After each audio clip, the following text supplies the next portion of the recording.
तो अब हम योनि व्यापक देखते हैं जिसमें चरक को आधा लेके हम पढ़ने वाले हैं। तो चरक अनुसार 20 योनि व्यापक पढ़ेंगे और उसमें जो चरक के अलावा सुश्रुत और अष्टांग का जो मत है उसका कंपेयर करते रहेंगे। तो स्टार्ट करते हैं सबसे पहले वातज योनि व्यापक से। जैसा कि हमें मालूम है कि बिना वात के स्त्रियों की योनि दूषित नहीं होती, वात प्रमुख दोष होता है स्त्रियों और स्त्री रोगों में, योनि व्यापक रोगों में। तो वातज योनि व्यापक के लक्षण में लिखा है चरक ने कि वात के कारण जो योनि व्यापक होता है, वातज योनि व्यापक जो होता है उसमें योनि में तोद तोद यानी सुई चुभने जैसी पीड़ा को तोद कहते हैं। तोद जो एक शब्द होता है इसका मतलब होता है सुई चुभना।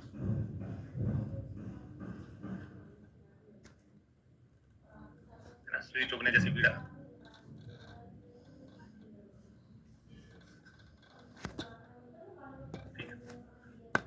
इसके अलावा वेदना होती है, पेन रहता है, स्तब्धता का मतलब होता है जकड़ाहट, है ना, स्टिफनेस जो होती है उसको कहते हैं स्तब्धता।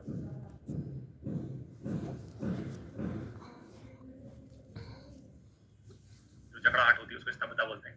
कर्कशता यानी रफनेस, है ना, सुप्तिति यानी सेंसेशन का लॉस होना, आयास यानी कि जो है हैवीपन, और अन्य बाधित लक्षण देखने को मिलते हैं। इसके अलावा एक शब्द है पिपलिका स्रप्तिमिव, है ना, जिसका मतलब होता है शरीर में चींटियां रेंगने जैसी प्रतीति होती है। अब चींटियों का रेंगना यानी कि मैं तो उसको क्या बोलता हूँ, गति हो रही है, मोशन हो रहा है कहीं पर, चिड़िया रेंग रही यानी चिड़िया चल रहा है यानी गति, गति मतलब कौन सा दोष, बात। वहां गति का दिनों हमारे शरीर में गति का कर्ता कौन है, बात दोष है। ठीक है, तो चिड़िया रेंगने जैसी प्रतीति जो है, हिंदी में अगर बात करें शरीर में चींटियां रेंगने की जैसी प्रतीति जो है वो दूसरी जगह भी देखने को मिलती है। कहाँ देखने को मिलती है, तो वातज योनि व्यापक में भी के अलावा जो है विसर्ग में भी देखने को मिलती है, वातज विसर्ग में, मानसाव्रत वात में भी देखने को मिलती है।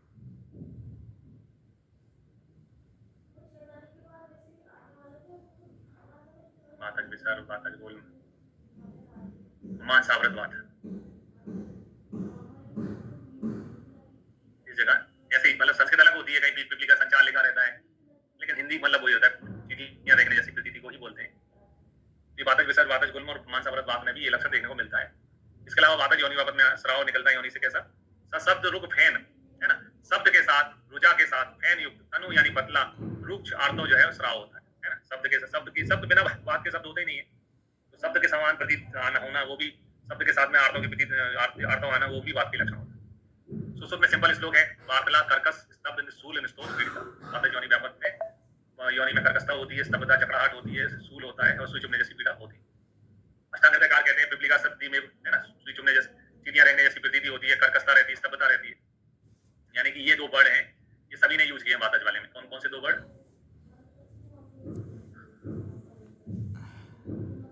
स्तब्धता, कर्कशता, कर्कशता, स्तंभम कर्कशता, है ना, ये सभी ने यूज किए। वातज योनि व्यापक में स्राव कैसा निकलता है, तो वातज योनि व्यापक में लिखा है फेनिल अरुण कृष्ण अल्प तनु रूक्ष आर्तव श्रुतम। फेनिल यानी झागदार, अरुण वर्ण का, है ना, अरुण, है ना, वर्ण का या फिर काले का कलर का, अल्प यानी कम मात्रा में, तनु रूक्ष आर्तव स्राव आता है। तो यहाँ कितने क्वेश्चन बनाए जा सकते हैं, है ना, वातज योनि व्यापक में किस वर्ण का आर्तव आता है, तो अरुण कृष्ण वर्ण का आर्तव आता है। मात्रा कितनी होती है, अल्प, बहु, है ना, ज्यादा, अल्प मात्रा में आता है। इसके अलावा वातज योनि व्यापक में योनि स्रंस, स्रंस का मतलब होता है विजाइना, जो कोलैप्स जिसको कहते हैं, अपने स्थान से हट जाना, स्रंस लिखा रहता है, स्रंस, स्रंस का मतलब होता है अपने स्थान से हट जाना, जिसको इंग्लिश में प्रोलैप्स कहते हैं, अपने स्थान से हट जाना।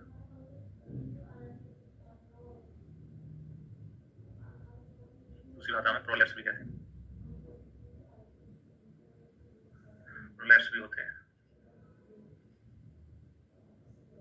ठीक है, इसके अलावा पंक्षण और पास में वेदना होती है, तो यहाँ वातज योनि व्यापक में कहाँ वेदना होती है वो हमारे लिए इंपॉर्टेंट है, पंक्षण और पास में वेदना, और धीरे धीरे गुल्म की उत्पत्ति होती है ना, धीरे धीरे जो है गुल्म रोग होता है।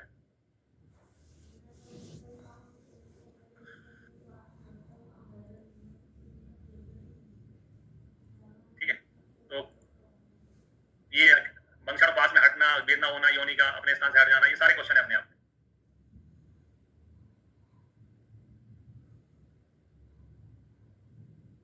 ठीक है, वातज योनि व्यापक में बात के कारण वेदना होती है, चींटियां रेंगने जैसी प्रतीति होती है, कर्कशता, स्तब्धता रहती है, और कृष्ण अरुण वर्ण का रक्त आर्तस्राव होता है, आर्तव की मात्रा अल्प होती है, योनि अपने स्थान से हट जाती है, योनि स्रंस देखने को मिलता है, पंक्षण पास में वेदना होती है। ये सारे क्वेश्चन बनते हैं। अब आते हैं वातज के बाद में पित्तज में, है ना, पित्तज योनि व्यापक में आते हैं। तो पित्तज योनि व्यापक में आचार्य चरक ने लिखा है दाह, पाक, ज्वर, उष्णता, नील पित्त, यानी कि पित्त के कारण योनि में दाह होती है, पाक यानी जलन महसूस होती है, ज्वर होता है ना, तो ज्वर युक्त योनि व्यापक कौन कौन से होते हैं, ऐसा क्वेश्चन भी एग्जाम में आता है। तो ये फीवर लक्षण इसमें देखने मिलता है पित्तज में। इसके अलावा लिखा है नील पीत सित आर्तवा, आर्तव का जो वर्ण होता है वो नीले वर्ण का, पीले वर्ण का, ये शब्द आप पढ़ोगे असित और सित, ये दो शब्द पढ़ोगे आप बार बार आएंगे। सित का मतलब होता है श्वेत वर्ण, असित का मतलब होता है काला, ब्लैक वर्ण। तो ऐसा बोलते हैं कि कफ के कारण हमारे शरीर में श्वेत वर्ण होता है, वात के कारण अरुण वर्ण होता है, उसके अलावा जो भी वर्ण है, पीला होना, नीला, है ना, सब वर्ण किसके कारण होते हैं? पित्त के कारण। इसलिए ये आर्तव का वर्ण नील पित्त असित वर्ण होता है। प्रशोषणम, उष्णता रहती है स्पर्श में, योनि में, और स्राव जो है कुणप स्राव निकलता है। अब ये शब्द जो होता है कुणप का मतलब होता है मुर्दे जैसी गंध, डेड बॉडी जैसी गंध, है ना। कुणप का मतलब होता है मुर्दे जैसी गंध आना, बदबू आना, तो उसमें महसूस होती है। ठीक है, तो ये ज्वर युक्त योनि व्यापक है, लक्षण में ज्वर आता है, विषोड़ उष्ण स्पर्श रहता है योनि का, और कुपण गंधी स्राव होता है। आचार्य सुश्रुत का सिंपल सा श्लोक है, उन्होंने कहा है पित्तला योनि दाह पाक ज्वरान्विता, दाह पाक और ज्वर देखने को मिलता है। अष्टांग में भी है ना वैसे ही लिखा हुआ है, करोति दाह पाक पाको ऊषा पूती गंधी। तो देखो कुणप के अलावा एक और गंधी अपन को सुनने को मिल गई, वो है पूती गंधी। पूती गंधी, पूती का मतलब होता है बदबू, बदबूदार गंध आती है। इसके अलावा योनि स्पर्श में उष्ण रहती है, बराबर, सो उष्ण। और कुणप की जगह ने भूरी भूरी कुणप लिखा है, शब्द का मीनिंग वही है, लेकिन शब्द भूरी कुणप यूज किया। और नीला पीला असित वर्ण का आर्तस्राव होता है, ये भी होता है। तो अष्टांग में थोड़े नए शब्द हैं, एक तो पूती गंधी शब्द जोड़ा है, और कुणप में भूरी कुणप जोड़ा है।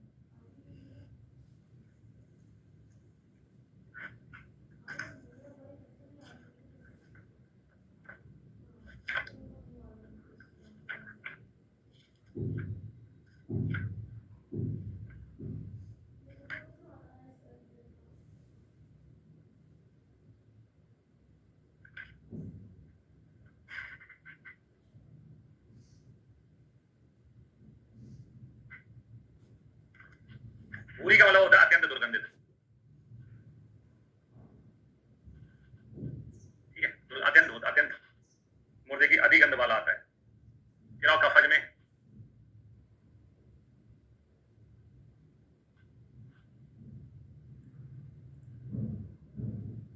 कफज में बढ़ते हैं तो कफज में आचार्य चरक बोलते हैं कि योनि में पिछलता होती है, शीतलता रहती है, कंडू होती है ना, अल्प वेदना होती है। तो देखो पिछलता कफ का लक्षण है, शीतलता कफ का लक्षण है, कंडू बिना कफ के होती नहीं है, तो ये लक्षण देखने को मिलता है। इसके अलावा अल्प वेदना होती है। इसके अलावा आर्तव कैसा आता है, तो आर्तव के लिए लिखा है पांडु पिछल आर्तव वाहनी, है ना। पांडु वर्ण का पिछल आर्तव स्राव होता है, और शरीर का वर्ण भी पांडु हो जाता है, यानी एनेमिक कंडीशन शरीर में बन जाती है। पांडु वर्ण एनेमिक कंडीशन जो है शरीर में बन जाती है। फिर आचार्य सुश्रुत में लिखा है श्लेष्मला पिछला योनि कंडु युक्त अति शीतला, है ना। श्लेष्मला पिछल योनि, यानी योनि में जो है पिछलता रहती है, कंडू होती है ना। फिर अष्टांग ने लिखा है शीतला कंडुला पांडु पिछल, कफ के कारण योनि में पिछलता होती है, कंडू होती है ना। तो ये सारे लक्षण कफ के होते हैं, पिछलो, शीतलता होना, कंडू होना, पिछल होना। एक तो कौन से योनि व्यापक के कारण पांडु वर्ण या पांडु रोग होने की संभावना रहती है, तो कफज, ये ध्यान रखना है। और ये लाइन जो लिखी है आर्तव के साथ है, पांडु पिछल आर्तव वाणी, ये लाइन इंपॉर्टेंट है कफज के लिए। फिर आओ सन्निपातज, तो सन्निपातज में कहा है कि सभी दोषों के लक्षण देखने को मिलते हैं, है ना, सभी दोषों के कारण होती है। आचार्य चरक ने लिखा है सन्निपातज योनि व्यापक में कारण में सम संज्ञा रसान सर्वान, है ना, स्त्री के द्वारा सभी रसों का अत्यधिक मात्रा में सेवन करने से, सन्नत्या रसान सर्वान, सभी रसों के सेवन करने से होता है। और इसमें सभी रसों के सेवन करने से होता है, और सभी दोषों के लक्षण मिलते हैं। योनि के लिए लिखा है योनि दाह सूलार्ता श्वेत पिछल वाहिनी। दाह जो देखो, दाह पित्त का लक्षण है, सूल वात का लक्षण है, श्वेत होना, पिछल होना एक कफ का लक्षण है। कुल मिलाकर इसमें तीनों दोषों के, क्योंकि सन्निपातज है तो तीनों दोषों के लक्षण देखने को मिलते हैं, दाह सूलार्ता श्वेत पिछल वाहिनी। तो कभी यहाँ कंफ्यूजन है, पांडु पिछल किसका है? कफज का। और श्वेत पिछल किसका है? सन्निपातज, है ना। श्वेत पिछल सन्निपातज आर्तव दोष उसका है, वो योनि व्यापक का लक्षण है श्वेत पिछल वाहिनी। तो कंटिन्यूटी में श्वेत पिछल पढ़ते हैं तो कफज लगता है, लेकिन दाह पढ़ते हैं तो पित्तज, वात, सूल पढ़ते हैं तो वातज, वात पित्तज कफज, सभी के लक्षण इसमें देखने को मिलते हैं। अच्छा, सुश्रुत में और सिंपल भाषा में लिखा है कि सर्वलिंगम समुत्थाना सर्वदोष योनि व्यापक में सभी दोषों के लक्षण देखने को मिलते हैं। भागवत जी ने भी और ही सिंपल भाषा में लिखा है त्रिवी दोषई योनि गर्भाश्रित, योनि गर्भाश्रित तीनों दोषों के लक्षण इसमें देखने को मिलते हैं। तीनों दोष अपने लक्षण व्यक्त करते हैं, पत्रों व्यक्त करते हैं, सन्निपातज में देखने को मिलता है। फिर और रक्तज, है ना, रक्त दोष के कारण जो होती है वो रक्तज योनि व्यापक। तो रक्तज योनि व्यापक में लिखा है, चरक जी कहते हैं रक्त पित्त वे नार्या रक्ता पित्तेन दूषितम अति प्रवर्तया योनि, यानी कि रक्त पित्त वर्धक आहार विहार के सेवन करने से, है ना, रक्त पित्तेन दूषित, रक्त जो है दूषित हो रहा किसके माध्यम से? पित्त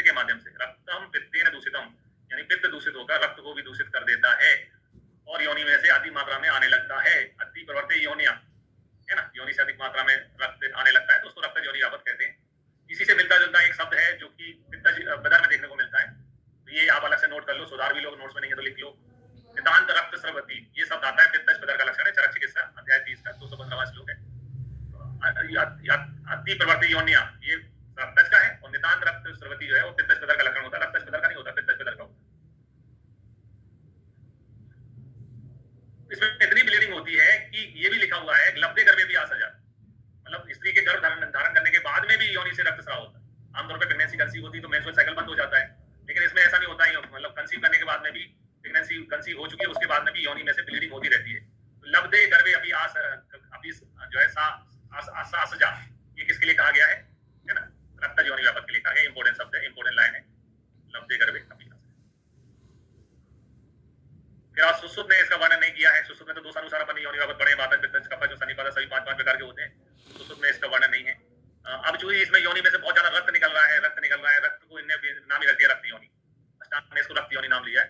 रक्त्यो अन्य अत्या असगति श्रुते, रक्त की अति प्रवृत्ति होने से इसको रक्त योनि कहते हैं,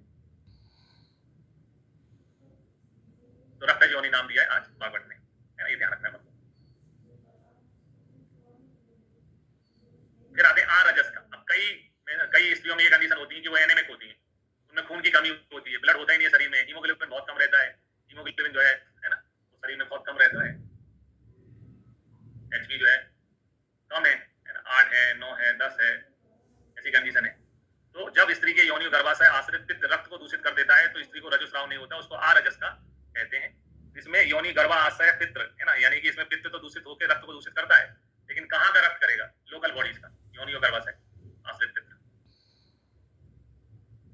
उसको आरजस का कहते हैं।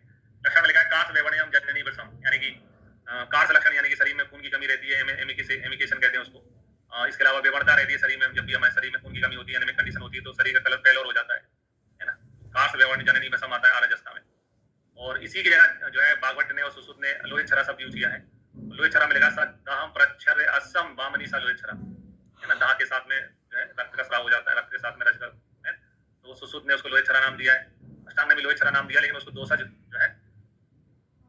जो है क्या बताया है, वात पित्त दोष बताया। चेते रजा सदा, अब चूंकि कार्स होना किसका लक्षण होता है, दुर्लभन होना वात का लक्षण, और दाह किसका होता है, पित्त का, और ये लोहित छरा क्या है, पित्त का पक्ष, तो पित्त और कफ के लक्षण मिलते हैं इसमें, सदा कार्स वेवण्यम शब्द आता है। जबकि आरजस का में कार्स वेवण्य जननी भ्रसम आता है, सादा नहीं लिखा रहता, ठीक है। अगर हम ये बोले कि कार्स वेवण्य किसका लक्षण है, कार्स यानी दुबलापन होना, बेवड़ता होना शरीर में, किसका है, तो दोनों का है ना, आरजस का में भी है और लोहित छाया में भी है। पर लोहित छाया जो है वात पित्तज होती है, वात का लक्षण इसमें कार्स होता है और पित्त का लक्षण पहले आ जाता है, दा सदा, तो लोहित छाया में पित्त का लक्षण भी होता है। लोहित यानी रक्त के अंदर क्या होता है, पित्त, छाया यानी वात है ना, वात पित्त के लक्षण इसमें देखने मिलते हैं, लोहित के कारण पित्त के लक्षण होते हैं, छाया के कारण वात के लक्षण होते हैं। तो ये सादा वाला शब्द जो है स्पेशली लोहित छाया वाले श्लोक में आएगा, बाकी में नहीं आएगा है ना। बाकी ये कॉमन शब्द है, कास वेवण्यम दोनों जगह आता है ना, जननी आरजस का में आता है, लोहित छाया में नहीं आता। एग्जाम में बहुत आता है, कंफ्यूज हो जाते हैं कभी-कभी, इसलिए ध्यान देने की आवश्यकता है।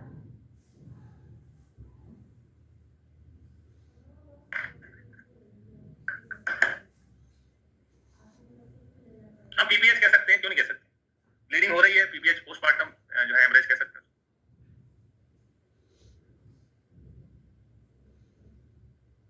योनि व्यापक तो देखो आपको कभी पीछा नहीं छोड़ेंगे, क्या लेडीज आप ये मान के चल रहे हैं कि योनि व्यापक एक ऐसी चीज है जो आप एग्जाम के अलावा इंटरव्यू में कभी भी जाएंगे, इंटरव्यू में भी पूछते हैं, तो उनके श्लोक याद कर लेने चाहिए, तो अच्छी बात है।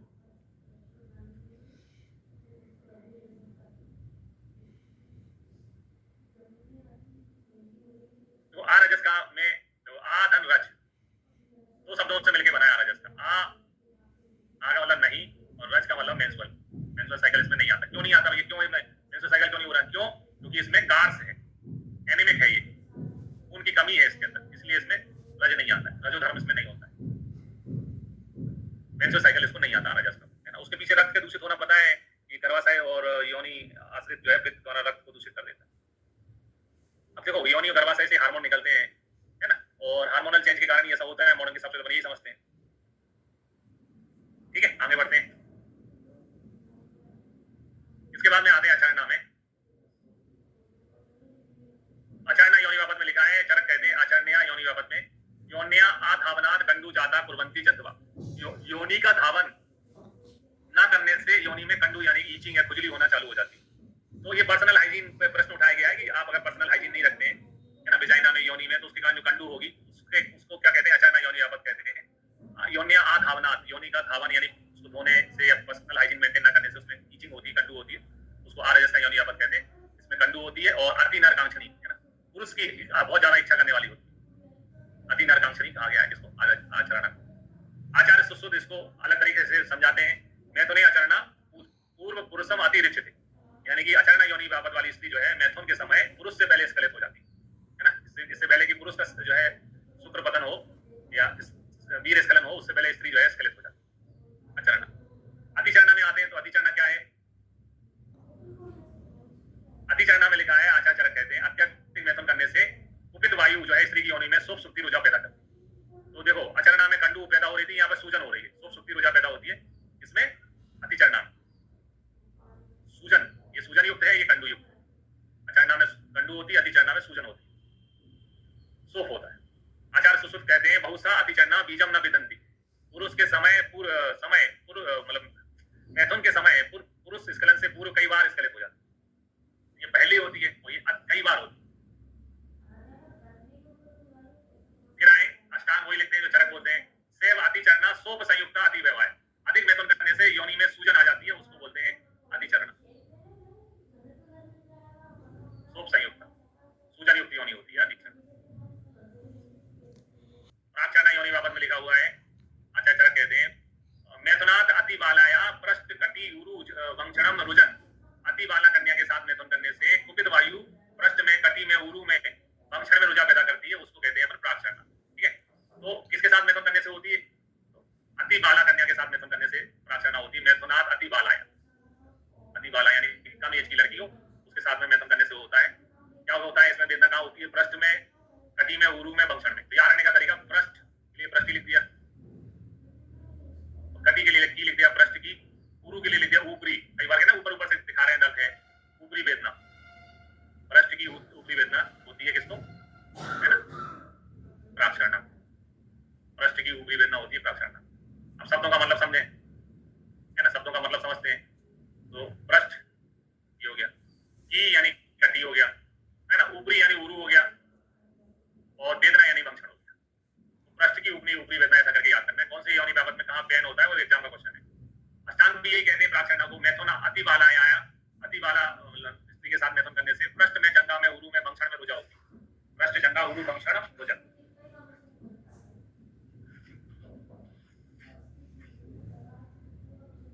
पृष्ठ में, जंगा में, उरु में वेदना होती है। फिर आप फलनी, है ना, सुश्रुत ने इसको फलनी नाम दिया हुआ है और माधव ने इसको आंडली नाम दिया हुआ है, यानी जो प्राचरणा योनि व्यापक होता है सुश्रुत उसको फलनी बोलते हैं। लोग लिखते हैं अति काय ग्रही तरुण्या फलनी भवति, अति काय यानी विशाल शरीर वाले पुरुष के साथ में तरुणी स्त्री के मैथुन करने से फलनी योनि व्यापक होता है। ठीक है, तो नाम सुश्रुत ने फलनी नाम दिया है और माधव ने अंडली नाम दिया। सन्निपात असाध्य योनि व्यापक है सुश्रुत के अनुसार फलनी, सूचिमिति महावक्ता फलनी।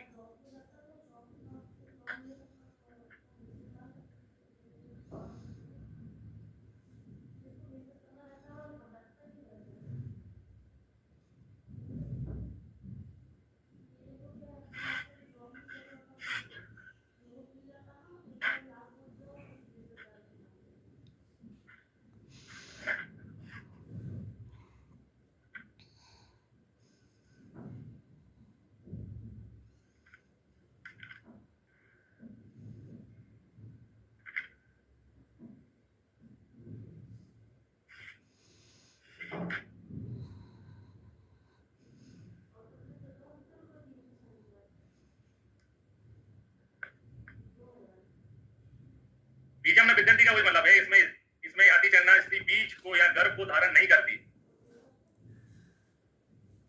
अतिचरणा योनि व्यापक का मतलब ये होता है कि अतिचरणा योनि व्यापक वाली स्त्री मैथुन के समय पुरुष के स्खलित होने से पूर्व अनेक बार स्खलित हो जाती है। और बीजम में विद्यत का मतलब है गर्भ को धारण नहीं करती। ये इस लाइन का मतलब समझना चाहते हो, ये शब्द का बीजम में विद्यंती, इसका मतलब है गर्भ को धारण नहीं करती।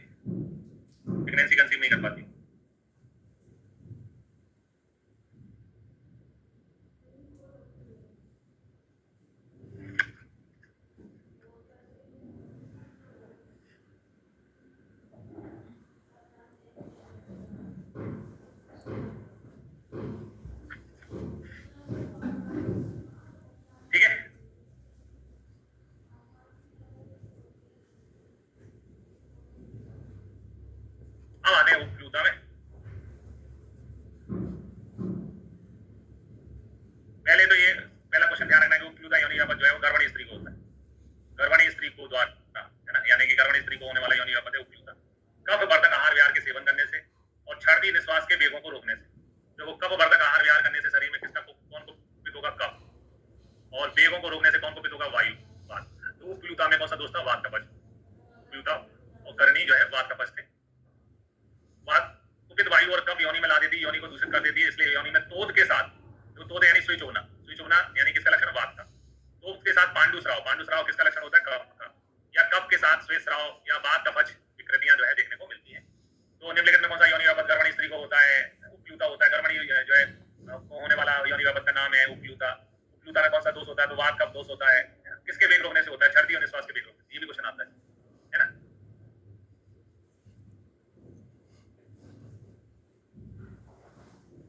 अष्टांग हृदय क्या कह रहे हैं उपप्लूता के बारे में? उन्होंने कहा है वात श्लेष्म आमय व्याप्ता श्वेत पिच्छल वाहिनी। वात का पक्ष होने वाला रोग है उपप्लूता। और श्वेत पिच्छल वाहिनी, अब श्वेत पिच्छल वाहिनी देखो सुश्रुत के अनुसार किसका आंसर था? श्वेत पिच्छल वाहिनी सन्निपातज योनि व्यापक है ना। सुश्रुत में सन्निपातज में लिखा था, सुश्रुत में जो सन्निपातज का श्लोक पढ़ा था, दास उलाटा श्वेत पिच्छल वाहिनी।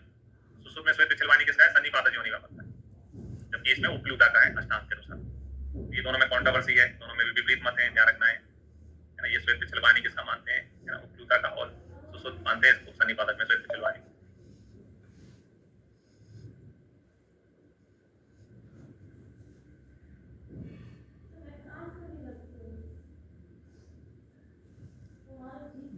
हाँ चरक का, चरक का, हाँ नहीं चरक का था, चरक का था, चरक, चरक के हिसाब से था वो सन्निपातज। ठीक है, अब आते हैं परिप्लूता में। परिप्लूता में लिखा है आचार्य कहते हैं पित्त प्रगति वाली स्त्री के साथ संभोग के समय छर्दी और उद्गार का वेग रोकने से, है ना। छबदू और उद्गार का वेग धारण करने से। छर्दी निश्वास नहीं है, छबदू उद्गार है ना। प्रेगनेंसी में है ना छर्दी आती है, क्योंकि उपप्लूता गर्भणी स्त्री को होते थे। छबदू उद्गार का वेग धारण करने से कुपित वात और पित्त जो है वो सून स्पर्श समा यानी योनि में सून यानी सूजन रहती है, स्पर्श क्षमा यानी स्पर्श असहत देखने को मिलता है, यानी टेंडेनेंस जिसको कहते हैं वो देखने को मिलता है। आरती नील भी असक्सराव है ना। आरती यानी वेद, आरती कहते हैं वेदना को। आरती का मतलब क्या होता है? वेदना। वेदना के साथ में नील या पीत वर्ण का महसूल आता है, और श्रोणी में, भंक्षण में, पृष्ठ में वेदना देखने को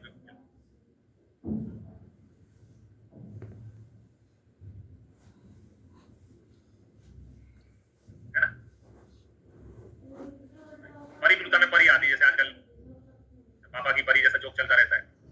तो परी पृष्ठ की श्रेणी बनाई, तो श्रेणी बनाई पृष्ठ की।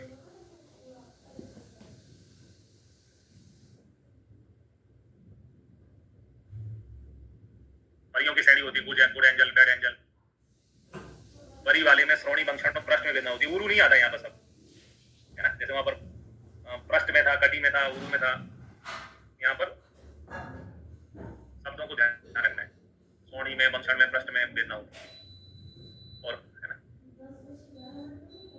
और सबसे इंपॉर्टेंट है जुरा आर्त्या, है ना। इसमें भी ज्वर देखने को मिलता है। तो पित्तज योनि व्यापक में ज्वर देखने को मिलता है, परिप्लूता में भी ज्वर देखने को मिलता है। पित्तज योनि व्यापक में भी ज्वर देखने को मिलता है, परिप्लूता में भी ज्वर देखने को मिलता है।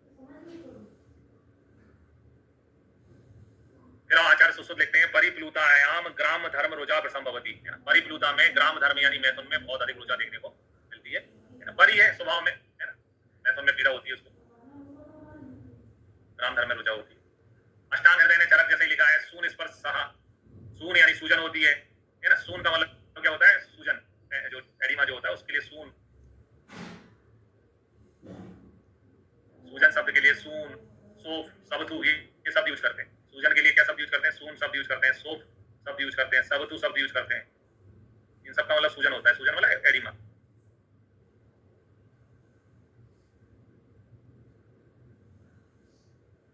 इसके अलावा बक्षी, बस्ती और कुक्षी में गुरुता महसूस होती है, बस्ती कुक्षी गुरुत्वम।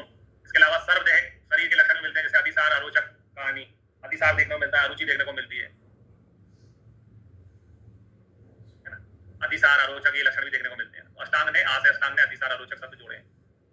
आ से अष्टांग ने परिप्लूता में आ से अतिसार, आ से अरोचक शब्द जोड़ा है।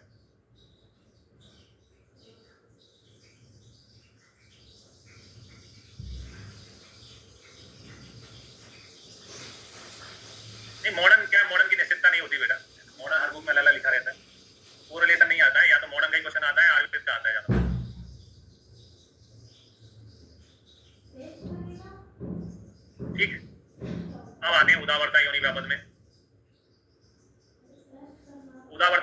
लिखा आचार्य कहते हैं सर उगारता रजा कच्छेन उदावर्ता विमुचिति आर्तव स विमुक्ते तू तद क्षणम लभते सुखम। यानी कि जो उदावर्ता योनि व्यापत होती है उसमें वायु जो है अपने साथ योनि को ऊपर की ओर खींच लेती है। योनि के ऊर्ध्वमुखी होने से आर्तव जो है कच्छ पूर्वक निकलता है। पेनफुल आर्तव इसमें आता है, कच्छ आर्तव जिसको मेट्रोलेजिया कहते हैं, वो लक्षण देखने को मिलता है।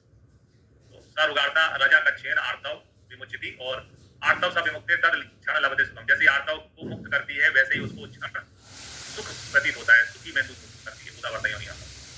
तो सब ये लिखते हैं सा फैनल उदावर्ता रजा कच्छेन विमुचिति। उदावर्ता में फैन के साथ में कच्छ पूर्वक आर्तव आता है। अष्टांग भी लिखते हैं सा फैनल रजा कच्छा है ना उदावर्त विमुचिति। फैन के साथ में है ना कच्छ के साथ में रज निकलता है। और ये लाइन बहुत इंपॉर्टेंट है, आर्तव आर्तव सा विमुक्ते तद क्षणम लभते सुखम। जैसे ही आर्तव स्राव होता है वैसे उसको सुख महसूस होता है। फिर आओ करणी योनि व्यापक। करणी योनि व्यापक में लिखा है आदि के प्रादुर्भाव होने से भी अकाल में प्रमाण करने से। यानी कि जब डिलीवरी हो रही होती है तो सही टाइम पे जब फुल डायलेशन सर्विस का हो जाता है उसके बाद में कोर्स लगाना होता है बच्चे को बाहर निकालने के लिए। लेकिन अकाल में प्रमाण करते हैं तो अकाल में प्रमाण करने से करण पैदा होते हैं। करण करण अर्जुन, इसमें करण का मतलब इसमें कब दोष होता है और रा का मतलब इसमें रक्त होता है। करणी अकाल में प्राण करने से करण पैदा होता है। ये फंडा मेरा याद करने के हिसाब से अकाल में प्राण करने से करण पैदा होता है। का से कब से रा से रक्त होता है। इसमें वायु गर्भ के द्वारा मार्ग रुक जाने से कफ एवं रक्त से घिरकर योनि में कर्णिका यानी मानसंकुर को उत्पन्न कर देते हैं, उसको बोलते हैं करणी योनि व्यापक। तो कौन सी योनि व्यापक में मानसंकुर देखने को मिलते हैं, ये क्वेश्चन है। मानसंकुर जो है करणी योनि व्यापक में देखने को मिलते हैं। आचार्य ने कफ रक्त दोष माना है, सुश्रुत ने इसे कफज में रखा है। बोला इसमें योनिया श्लेष्मो असकभ्याम है ना, श्लेष्म असकभ्याम जाके लिखा हुआ है। लेकिन जो 4-5 का डिस्ट्रीब्यूशन है तो कफज 5 में इसको रखा है। 5 प्रकार की जो कफज योनि व्यापक होती है उसमें करणी को रखा है। अष्टांग हृदय ने भी ये लिखा है जो चरक कहते हैं अकाल महनात वायु श्लेष्म रक्त विमूर्छिता। श्लेष्म रक्त यानी कफ रक्त के कारण होने वाला रोग है। कन्या जनयति योनि रजो मार्ग निरोधिता। कर्णिका पैदा है तो मान संकुल पैदा हो जाते हैं, जिसके कारण रज का मार्ग का निरोध हो जाता है। ये लाइन भी बहुत इंपॉर्टेंट है, रजो मार्ग निरोधिता इसमें देखने को मिलता है। रज का मार्ग का निरोध जो है करणी योनि व्यापक में देखने को मिलता है। इंपॉर्टेंट है ये भी।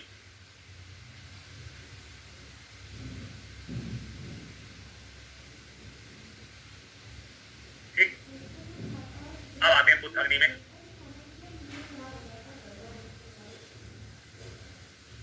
पुत्र योनि व्यापक में लिखा है आचार्य कहते हैं रोक्षाद वायु गर्भ जातम जातम विनाश। यानी कि कंसेप्शन होता है, उसके बाद में प्रेगनेंसी कंसीव हो जाती है। कंसीव होने के बाद साथ साथ जो है एबॉर्शन हो जाता है, बच्चा जो है मिसकैरेज हो जाता है। उस कंडीशन को पुत्र योनि व्यापक के नाम से जाना जाता है, हैबिचुअल एबॉर्शन कहते हैं। तो रोक्षाद वायु यदा गर्भम जातम जातम विनाश। ये इंपॉर्टेंट लाइन है, जातम जातम विनाश से जात अग्नि का नहीं होता है। अगर आपने जातम जातम विनाश से जात अग्नि लगा दिया तो आपका विनाश हो जाएगा। जात अग्नि का श्लोक है स्थितम स्थितम जातम जातम सुतम हंति। जातम जातम सुतम हंति, तो जातम जातम सही सुतम हंति यानी सही वाला ये है और वो विनाश वाला है। एग्जाम में पूछा जात अग्नि निम्नलिखित में है ना, एग्जाम में पूछा जातम जातम वाला है ना, जात अग्नि का श्लोक पूछा और आपने जातम जातम विनाश को लगा दिया तो आपका क्वेश्चन का विनाश हो गया, आपका आंसर गलत हो गया। और अगर आपने जात अग्नि पूछा और जातम जातम सुतम हंति को लगा दिया तो सही हो जाएगा, है ना। सही श्लोक है ये सुतम हंति, ये तो विनाशकारी श्लोक है, जात अग्नि का नहीं है, पुत्र अग्नि का है। एग्जाम में श्लोक के हिसाब से ध्यान रखना है, जातम जातम सुतम हंति जात अग्नि का है और जातम जातम विनाशे पुत्र अग्नि का है। और ये जैसे बंध्या नष्टार्था होती है और उदावर्ता कक्षार्था होती है, ये दुष्ट आर्था से होने वाला रोग है, दुष्ट आर्था है ना। दुष्ट सौड़ित ज्ञान नारिया पुत्र अग्नि सा है ना, समता लिखा रहता है। आचार्य सुश्रुत ने इसको पुत्र अग्नि को पित्त दोष माना है। भागवत कहते हैं जातम जातम सुतम हंति रोक्षाद दुष्ट आर्तवा, दुष्ट आर्तव के कारण होने वाला रोग है ना। चरक और भागवत इसको 5 में काउंट करते हैं।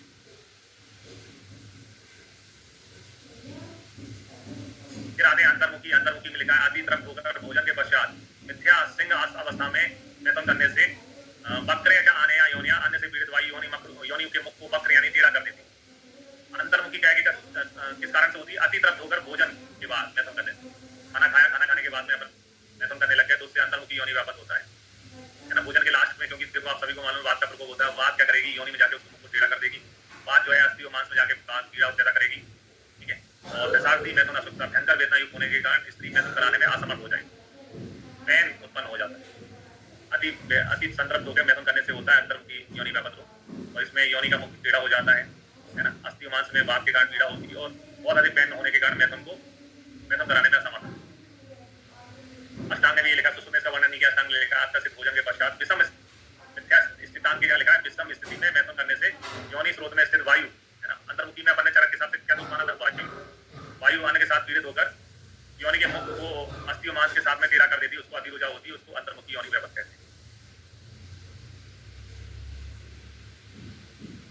योनि का मुख टेढ़ा होता है, मांस अस्थि में पेन होता है, अस्थि मांस में ध्यान रखें। फिर आप सूचीमुखी, सूचीमुखी लिखा है गर्भणी के द्वारा रूक्षाहार विहार करने से। उपलूता के बाद दूसरा वन रोग पड़ रहा है जिसमें गर्भणी है ना, इन्वॉल्वमेंट है। गर्भणी के रूक्षाहार विहार के सेवन करने से कुपित वायु, सूचीमुखी अंतर्मुख में बात दोस्ता, कुपित वायु गर्भस्थ कन्या की योनि में जाकर उसकी योनि के मुख को छोटा बना देती, संकीर्ण बना देती उसको, है ना, उसको जो है क्या कहते हैं, सूचीमुखी। योनि का मुख इसमें सुई जैसा छोटा हो जाता है। और चरक में इसमें लिखा है कि असाध्य है, कंजनाइकल है, एक प्रकार से जन्मजात होने वाली बीमारी है। उसमें माता का दोष है, माता ने प्रेगनेंसी में रूक्ष खाना खाया, जबकि अच्छा हेल्दी बढ़िया भोजन खाना चाहिए था। उसके कारण से योनि का द्वार जो है वो सूक्ष्म हो गया है, अणु हो गया। अणु का मतलब भी छोटा होना होता है, तो माता का दोष है इसमें। सूचीमुखी में माता दोष माना है चरक ने, और अणु द्वारा शब्द यूज किया है। उसको कहते हैं अति समृद्धा सूचीवक्ता, है ना, जिसमें योनि का मुख छोटा होता है उसको सूचीवक्ता कहते हैं। अष्टांग कहते हैं स्त्री और योनि अणु द्वारा यानी छोटा द्वार रहता है उसको सूचीवक्ता। अष्टांग ने भी अणु द्वार शब्द यूज किया है, योनि का मुख छोटा होता है। फिर आप सुस्का योनि व्यापक क्या है? सुस्का योनि व्यापक में लिखा है वैवाहिक काले रुंधिया वेगान प्रकुप्तो अनिला पुर्यात विड़बुद्ध संगार्थी सोसम योनि मुखश्च, यानी संभोग के समय वेग रोकने से कुपित वायु, है ना, वेगान कुपितो अनिला, कुपित वायु क्या करती है, मलमूत्र को रोक देती है ना, मलमूत्र का संग देखने को मिलता है। कौन से योनि व्यापक में मलमूत्र का संग देखने को मिलता है? सुस्का योनि व्यापक में। और योनि का मुख जो है उसमें सूखा हो जाता है, तो उस योनि मुख में सोच देखने को मिलता है। तो बिड़मूत्र संग्र वाला क्वेश्चन बनता है, बिड़मूत्र संग्र कौन से योनि व्यापक का लक्षण है ना? तो बिड़मूत्र संग्र मल और मूत्र का रुकना, और सुस्का योनि व्यापक का लक्षण है। सुश्रुत ने वर्णन किया। अष्टांग ने क्या लिखा है? अष्टांग ने लिखा है वेग रोधो द्रतो वायु दृष्टो बिड़मूत्र संग्रह। तो बिड़मूत्र संग्रह किया, बिड़मूत्र संग्रह शब्द यूज किया है। करोति योनि शोषम, है ना, सुस्का में, है ना, सुस्का में योनि शोष शब्द से ही बना है सुस्का, है ना। क्या सुस्का क्या अतिवेदना, है ना, उसको सुस्का योनि व्यापक कहते हैं, अतिवेदना होती है।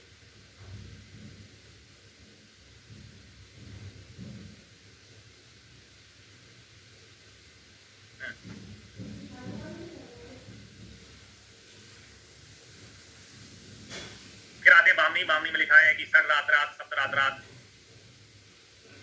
षड्रात्रात सप्तरात्रात शुक्र गर्भाशय का दमसा रोजम निरोजम पापी सर्वेद, यानी गर्भस्थ जो है शुक्र 6 या 7 दिन में बिन्ना अबिन्ना के साथ बाहर सर्वित कर देती है, उसको बामनी योनि व्यापक कहते हैं। जैसे बमन होते हैं तो बमन के वेग कितने होते हैं? 8। ये कितने दिन में बाहर निकाल देती गर्भ को? 6 दिन में या 7 रात्रि में। षडात सप्तरात्रात, यानी क्या होता है, जब स्पर्म और ओवम मिलते हैं, स्पर्म और ओवम मिलते हैं तो क्या बनता है? जाइगोट। जाइगोट के बाद में मॉरूला, फिर ब्लास्टूला। वो ब्लास्टूला जो है वो 7वें दिन तक, 5 से 7वें दिन क्या होता है? गर्भाशय में आरोपित होता है, गर्भाशय की दीवार से ब्लास्टोसिस्ट से जुड़ जाता है ना, बाद में प्लेसेंटा बनता है। तो उससे पहले ही जो है वो जो मॉरूला ब्लास्टूला था उसको योनि बाहर निकाल देती है, उसको बामनी कहते हैं। ठीक है। आचार्य सुसो लिखते हैं स्वतः उद्गीरेद बीजम दामनी रजा योनि वायु के साथ रज सहित बीज को, वायु रज और आपका बीज का मतलब यहाँ ब्लास्टूला है, क्योंकि कंसीव है ना, 7वें दिन तक जो है वो मॉरूला ब्लास्टूला बन जाता है, उसको बाहर निकाल देती है, उसको बामनी कहते हैं। अब आते हैं सड्डी योनि व्यापक में। सड्डी योनि व्यापक जो है वो सेकेंडरी सेक्सुअल कैरेक्टर डेवलप नहीं होते हैं, जिसके पीछे कई क्रोमोसोमल डिसीज हो सकती है। तो इसमें बीज दोष माना है। सूची में मातृ दोष था और इसमें बीज दोष कारण बताया है। बीज दोष जन्म प्रकुपित वायु गर्भस्थ कन्या के गर्भाशय को नष्ट कर देती है। तो कौन सी योनि व्यापक में गर्भाशय नष्ट रहता है ना, गर्भाशय को नष्ट कर देती है, उसके कारण से वो पुरुषों से द्वेष करती है और उसको अस्तनी यानी स्तनों का विकास नहीं होता है। अनुक्रमण यानी कि गर्भ पैदा करने के लिए सही नहीं रहती है, वो प्रेगनेंसी कंसीव करने के लिए स्त्री पर्याप्त नहीं होती है, तो उसको अनुक्रमण असाध्य बोलते हैं। सड्डी योनि व्यापक में गर्भाशय नष्ट रहता है, गर्भाशय नष्ट होने के कारण सेकेंडरी सेक्सुअल कैरेक्टर डेवलप नहीं होते हैं, पुरुषों से द्वेष करती है, स्तनों का विकास नहीं होता है। सुसुप्ति कहते हैं अनार्थवा अस्तना, जिसमें आर्तव नहीं आता है, स्तन नहीं होते हैं। और खट्टी सड्डी खर स्पर्शा में मेथुन करने में बेकार अनुभव होता है, खराब फील होता है, उसको बोलते हैं सड्डी योनि व्यापक, असाध्य है ये। अष्टांग में लिखा है योनो बात तप तपाभ्याम स्त्री गर्भे बीज दोष का, तो बीज दोष के कारण होती है। नरा दोषी यानी पुरुष है उनसे द्वेष करती है, अस्तनी यानी स्तन नहीं होते हैं, और अनुक्रम यानी असाध्य होती है सड्डी योनि व्यापक। तो कौन नर की कांक्षा करने वाली अति नर कांक्षणी योनि व्यापक? आचरणा कंडू जिसमें होती है, ये नरा दोषी है ना, नरा दोषी यानी कि पुरुषों से द्वेष करने वाली होती है, पुरुषों की आकांक्षा करने वाली होती है आचरणा। ठीक, बीज दोषज है, मात्र दोष होता है सूची मुखी में, और इसमें बीज दोष होता है। फिर लास्ट महायोनि है ना, महायोनि को देखते हैं। महायोनि में क्या लिखा है? आचार्य कहते हैं विषम दुख सैया में मेथुन करने से कुपित वायु असमृत मुखी, योनि का मुख जो है समृत ना होकर चौड़ा हो जाता है, उसको महायोनि कहते हैं। सारथी रुजा फैन स्राव वाहिनी, है ना, दर्द के साथ में योनि से रुजा जो है रूक्ष फैन कंडीशन वाला स्राव निकलता है। मांस उत्पन्न महायोनि पर्व वंशण शून्य, इसमें पर्व में और वंशण में वेदना देखने को मिलती है। जैसे अपन ने बातज पढ़ा था, तो बातज में वंशण और पास में वेदना थी, इसमें पर्व और वंशण में शून्य। तो